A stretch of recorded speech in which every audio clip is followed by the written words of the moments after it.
যা নেবেন 10 টাকা। একদম। মাত্র 10 টাকা। প্লাস্টিকের হাতা 10 টাকা। প্লাস্টিকের মগ 10 টাকা।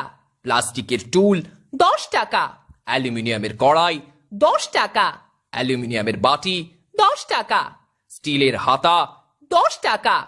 ও দাদারা ও দিদিরা, ও মাসিরা, ও বৌদিমণি, দূরে দাঁড়িয়ে কি ভাবছেন? আমাদের প্রচার গাড়ি লক্ষ্য করে এগিয়ে আসুন আর পেয়ে যান সংসারের সকল নিত্য প্রয়োজনীয় জিনিস মাত্র 10 টাকার বিনিময়ে। দেখতে তো কোনো বাধা নেই, আর দেখলেই যে কিনতে হবে এমন কোনো কথা নেই। দেখাশুনো একদম ফ্রি। আর কেনাকাটা আপনার ব্যক্তিগত ব্যাপার। আসুন, দেখুন, বাছুন, পছন্দ করুন। পছন্দ হলে তবেই সংগ্রহ করুন। হরেক মাল মাত্র 10 টাকা।